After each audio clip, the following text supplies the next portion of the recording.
let's call it the spiritual path because that's what it's commonly referred to. But along the spiritual path, it's a pretty it could be pretty what you may call it.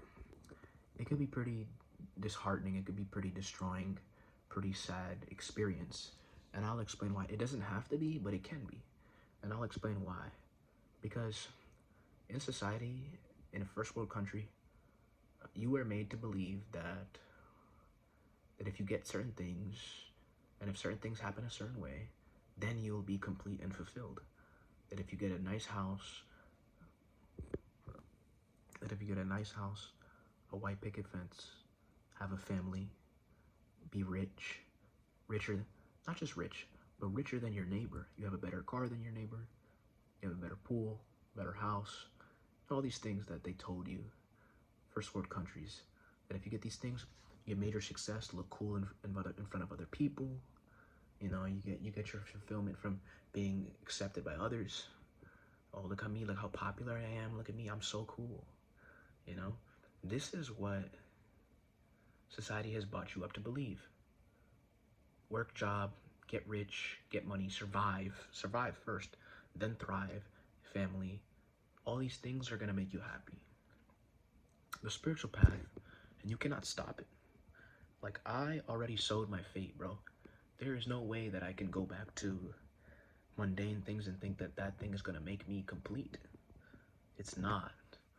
And so, if you're not enlightened, or at least to some level, some elevated state of consciousness, maybe you're not enlightened, but moments of enlightenment. Because enlightenment is just a constant state. Moments of enlightenment are possible for any individual, in my opinion. Moment of out of body, out of mind, flow state, where the mind isn't butting into your experience, is an enlightening experience. It's not enlightenment. Enlightenment is beyond constant state, never being swayed down by the mind or the body. Full control, full awareness. If you want to, you can. You know?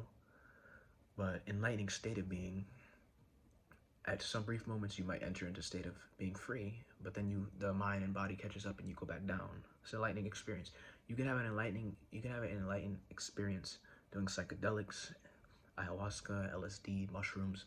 These things can trigger enlightened experiences, what enlightenment feels like, but they're not constant, you know, because you're not actually, they're chemically induced experience. They're not cultivated and trained, you know?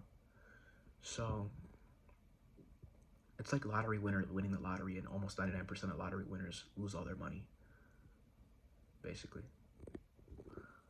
But I say this to say, in the middle of the spiritual path, or life in general, things that gave you joy, whether it be, if you're a man, you want girls, you want a bunch of girls, you know,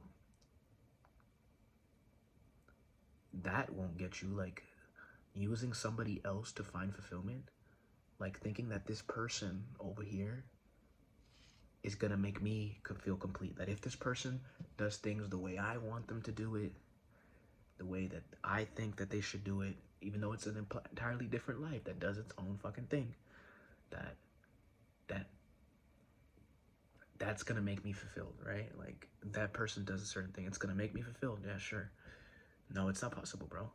And this is why it's sad, because you lose your individuality. Like, your individualism is gone, and it's a fucking sad thing. Like, it's sad, but it's just what's gonna happen, and it's happening to me slowly.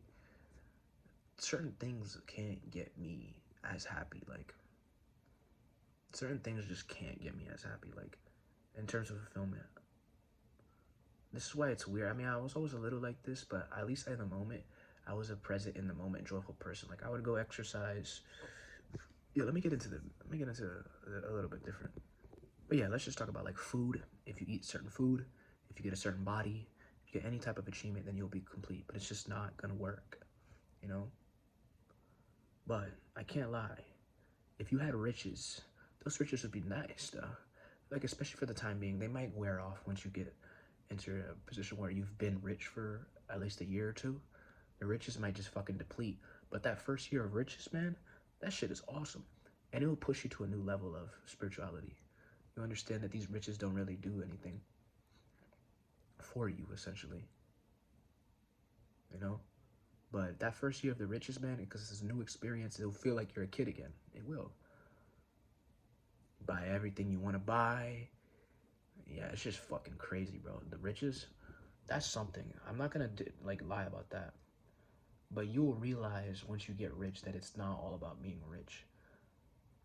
I don't know if this is 100% accurate, but I think it was Andrew Carnegie or something. Someone said, "How much money do you want?" on his deathbed, and he's or like, "How much money do you need?" And he said, "Just a little more," while he was crying. What the fuck, nigga? That's insane. He cried. He teared up, saying, "Just a little more," while on his deathbed. Bro, you're like the richest man in the world, crying just a little more. What the fuck? That shit is sad. And that's what everybody be doing. They be waiting for shit to be a certain way to be complete. It's crazy. You know, even me myself, I'm not, and I'm saying this like sowing the seeds of this identification, but it's just what us humans do. The need for something to be a certain way in order to be done or complete with life. It's just, and you know, you live life, you have to go to sleep, and you don't have to do anything really. You don't have to go to sleep. You could just fucking sit here if you want. And that's what the meditators and the yogis do, is they sit there. Buddha sat for 45 days or something and became enlightened. That's if how willing are you to just realize that you don't need anything? You know what I mean? It's essentially what it is, you know? But there's an element that I didn't see here that is entering into my field of vision, which is called playing. You know, when you were a kid, you played in the park, you played with your games, your toys in your room. Life is like a toy that you can play with. Life is essentially a toy that you can play with. It's like God playing with a toy, essentially. That's what life is. So you can put on an identification, put on a face, and play. For example, it's so deep that you see how I'm feeling mundaneness because certain things don't get me happy? Well, I can choose to be so identified and attached to a certain specific thing and get myself locked into it. I can lock and sew myself to be happy in it. That's the cool thing about enlightenment, I guess, like being free from that aspect, because you can choose anything. But once you're susceptible and entangled by something or many things, then choice is really hard because you're entangled. But if you're free from all the entanglements, then you can choose what to bind yourself up with. I think that's the cool thing about enlightenment. It's just that most enlightened beings don't tangle themselves up in things. Only the ones who operate in the world, they tangle themselves up for a bit, and then when it's time to go, they let themselves go, you know? So that's one thing, is I can put on such a face, such an identification, that I really become that motherfucking face. And he is real in the world, and he operates in the world as if this is all who he was. But deep within himself, he knows that this is just a face, and being this face is not the truth and will not make him happy. For example, being a successful musician and being a happy, blissful, successful musician who loves the fame and loves to help others. This is a character I can play. I can play this character, but it's not the truth. It's a face, though. Another thing I'm sort of not struggling with, but trying to see, is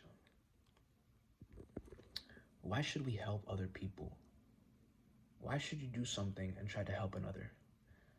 Because I'm so not far down, but if reality is sort of illusionary, and this is all just a little game that we're playing, why should I bother and help somebody? You know?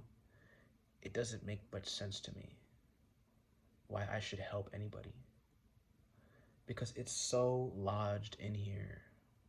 You do what you could do, right? I'm not saying be a straight asshole. You do what you could do. But why should you push to help people? You know? Why should you push for it? Why should you push for others' well-being? Because the person who's suffering is just God himself. We're all God. We're all the same energy, the same God, the same life.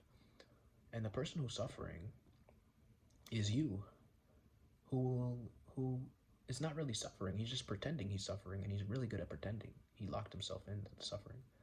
So why would you really want to wake up yourself? Like, you're basically waking yourself up from a little dream. You're waking up another person who is basically you from a dream. That's it.